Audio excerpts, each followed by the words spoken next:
Kasama na po natin sa linya mula nga po sa Management Association of the Philippines, ang kanilang committee chairman na Sir Eduardo Yap. Magandang umaga po, sir. Yes. Good Yes. morning. Good morning po, morning. sir. Maraming salamat po sa pagpayag sa isang panayam dito po sa aming programa. Ang inyo pong grupo nitong nakaraan, Pebrero 7, naglabas po kayo ng pahayag that you are against dito po sa pagtanggal ng EDSA bus lane at maging yung pagbabayad po ng mga pribadong sasakyan na dadaan nga po dito sa EDSA. Ano pong rekomendasyon ng grupo ninyo kung hindi ito ang gagawin para maibsan po yung traffic na nararanasan dyan? Ang aming recommendation po yung mabuhay lanes. Yan ang dapat gamitin. Ayusin yan, tanggalin mga obstruction at lalo na yung mga motorcycles. I-ban sila sa EDSA, then lipat sila sa mabuhay lanes.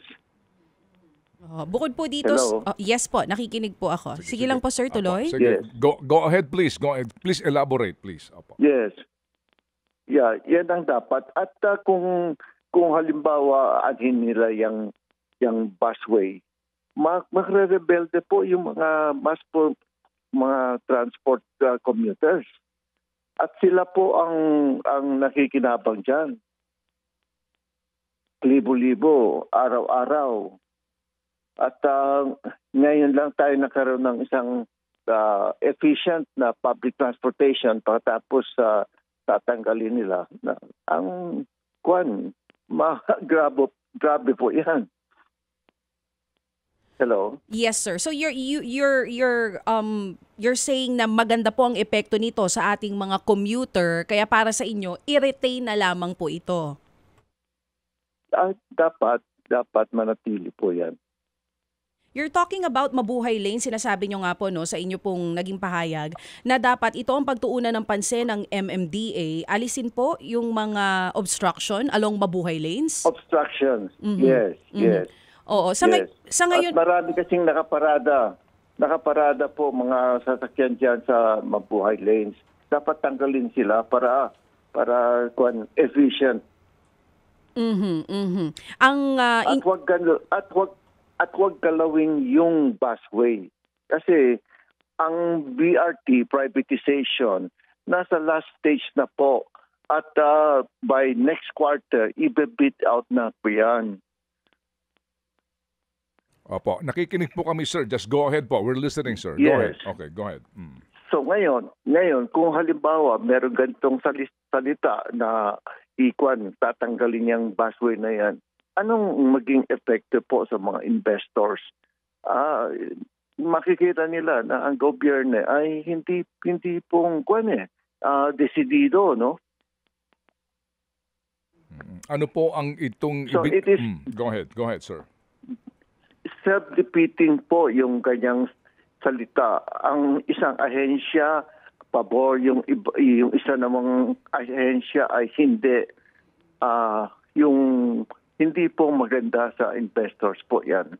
Opo. At ang sabi daw na yung pribadong sasakyan na pwedeng daw kargahan ng marami at dyan sa busway at mas outload nila ang bus. Hindi po totoo yan. Dahil may mga scientific studies na po ang mga bus ang pinaka-efficient. Second only to train, no? Now, yung inaasahan nila yung MRT3, alam naman natin nung panahon ni Duterte ay nakuha na po yan na overhaul na po yan. At maayos na po ang takbo ng MRT3. Ang kapasidad niyan 350,000 passengers per day lamang. Hindi po kayang yung lahat ng load ng EDSA sa MRT3. Hindi po pwede. Hindi po kaya ng MRT3. Opo. At yung dating umabot po ng 600,000 per day, lang po yun Yung tinatawag na emergency lang situation po yun. Hindi naman pwedeng araw-araw na yun ang ang gamitin, ano, na base. Opo. So kumbaga po, dapat po complementary itong dalawang mode of transportation po ng publiko, no? Itong MRT, 3 at saka ito pong EDSA busway. Sige po, that is really, Yes. opo, klaro po Yeah. yun. Opo, sir, Yes. Yes. sir, meron kayo binabanggit tungkol doon sa motorcycle lane dito po sa EDSA. Ano ho yun, please? Yung mga motorcycles, pwedeng ilipat sila sa mabuhay lanes para yung EDSA ay sasakyan lamang. Opo, dapat pag-aralan po yung ganun pong sistema para kasi po Yes. mawalang galang lang po sa mga nagmumotorsiklo kasi hindi maitatanggi na kadalasan din po ang cost din po ng pagbabagal at yung pong mga, alam nyo na, yung mga aksidente rin po ay yung pong paggewang-gewang na pagmamaneho ng mga nakamotorsiklo sa EDSA. Tama po. Ang motorsiklo kasi sa EDSA, point-to-point ang travel nila. Halimbawa, Cubao to Makati ang takbo nila or kwan, ano. Now, pwede silang lumipat sa mabuhay lanes. At yung hindi naman sila kung saan hihinto, no? Opo, yung po ba ang tingin po, yan ho ba'y pinag-aralan na ho ninyo o suggestion po lamang na dapat pag-aralan? Kwan po yan. Yung suggestion po namin and at the same time, nakikita namin na po pwede po yan. Hindi na kailangan pang i-test run o ano. At kung naman yung kita naman natin na yung mabuhay lanes ay pwede talaga pang sasakyan. Opo, kung yung pong mga bisikleta, yung bike lane po, kasi meron ding issue doon, ano? Kumbaga, shared lanes daw nitong bicycle at saka motorcycle. Ano po ang inyong rekomendasyon sa bicycle lane sa EDSA? Doon din sila sa mabuhay lanes. At yung mga bisikleta, kung makita nyo, kukunti lang naman yan eh. At hindi dapat dahil sa kanila bibigyan sila ng isang lane. Hindi po eh. Meron ng mga sa bikers dyan. Ngunit kukunti lang po yan eh. Hindi po dapat isang factor yan. Dahil kakaunti. Go ahead, sir. Go ahead. Yes. Dahil kukunti sila, then dapat kasama sila dun sa sa mabuhay lanes at yung sa motorcycle. Okay, sige po. So sir, bakit po napilitan o kung di mo napilitan, bakit po kayo naobliga, no, ang Management Association of the Philippines maglabas ng statement tungkol po dito sa mga inaanunsyo po ng MMDA vis-a-vis the announcement din po of the OTR? Yes, dahil at this stage, patapos na yung study ng BRT at lumabas itong salita na bubuwagin yan. Now, kami po ay siyempre at nakikita namin, hindi po bilang isang investor, no? Kung makita nyo na halimbawa, bilyon-bilyon ang kailangan na investment dyan sa EDSA busway. At ngayon, nakikita natin na ang gobyerno ay parang urong-surong. Yan po ay dampening effect po yan sa investors. Kaya hindi po, mali po ang timing natin. Yung ang balak nila at para sa ano ba ito, itong dadating na yung meeting na yan? ASEAN meeting. O ano? Yes, sir. ASEAN meeting. Ilang araw lang yan eh. Ilang araw lamang yan. At kung dahil dyan, tatanggalin nila yung pinaka-efficient na public transportation system ay mali. Ang dapat nila pong i-sacrifice yung sa private lanes.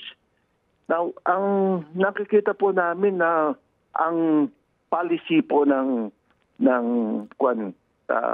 MMDA ay car-centric.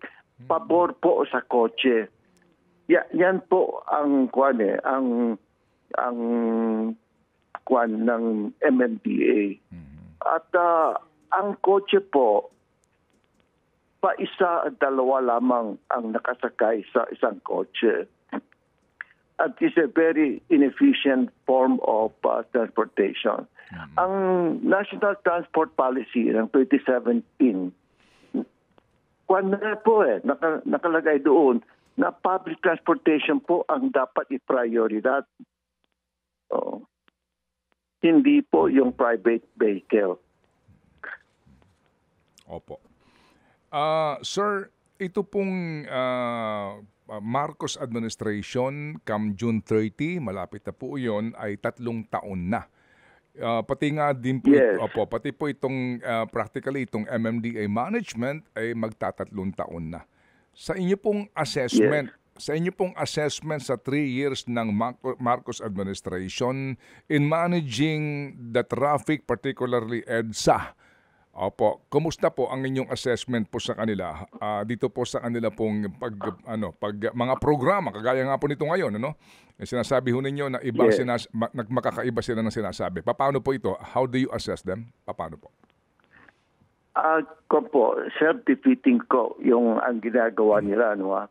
At sa ngayon, yung tinatanong nyo kung within these 3 years kung meron bang progress sa EDSA, nakikita naman natin na ay wala at yung araw-araw ay baradong-barado, no? So hanggang ngayon, wala po tayong nakikita pang improvement. Ito hindi po kami at kami lamang at yung kita naman natin, no? Ang EDSA ay talagang traffic congested. Marami pong magagawa . Like for instance, yung traffic congestion charges tulad na sa Singapore. At maaari namang during yung peak hours may charges. Okay, ibig nyong gamitin yung EDSA, okay, bayaran nyo. Now, kung ayaw nyong bayaran, then gamitin nyo yung off hours. Ang demand management ang tawag dyan . Mas nasa train, mas mahal ang singil sa peak hours. Sa off-peak, mas mura. Sa Hong Kong, ganyan ang ginagawa nila . Hindi naman bago yan . Dati na po. Marami pong mga magagawa pa. At hindi po ang public transportation ang dapat nilang tanggalin. Dapat nga yung public transportation ayusin po nila. Opo. So hindi dapat pinagdidiskitahan ang mass transport system gaya po nga ng bus lane. Ano po? Ayan po ang malinaw sa inyo po sinasabi, Mr. Eduardo Yap.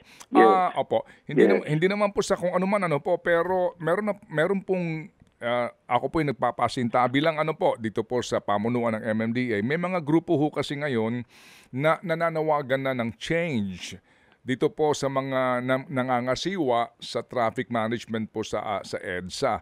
Kayo ho ba, ano ho ang inyong damdamin doon sa punto po kung 3 taon na kaninyo, wala hong pagbabago, wala pong magandang pagbabago, ano ho ang inyong panawagan? Well, kami po ay performance-oriented, no? At hindi naman kami pumapanik sa isang grupo o kanino man. At ang dapat talaga, yung mobility ay napaka-importante po yan. Alam naman natin na yung tinatawag na cost penalty. Ang study ng JICA nung kailan pa ay 3.5 billion pesos per day ang perwisyo sa traffic. Now, sa ngayon, palagay ko ay umaabot na po ng higit at siguro mga 5 billion na yan. At yung ganyan, dapat bigyan talaga natin ng pansin yung traffic na yan. Hindi tulad ngayon na pirming gano'n na lang at parado po. Yung EDSA na yan, ang pinaka-importanting traffic corridor. May more than 1 million po ang gumagamit dyan. Yung halimbawa, yung ginagawa sa Singapore, sa London, pati ngayon sa Manhattan, ginamit na nila yung congestion charges, no? Nung una, ayaw po ng governor.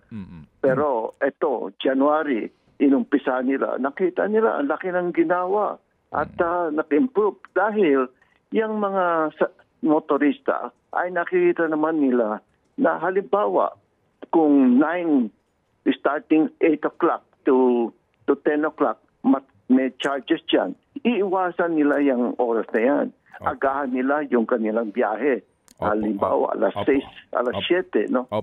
Walang bayad. Opo. Ang problema ho yata dyan, Mr. Yap, ay yung pong technical requirement, no? Technology requirement sa congestion charges kasi paano mo sisingilin yung mga dadaan sa EDSA nang hindi ka nakaka-traffic?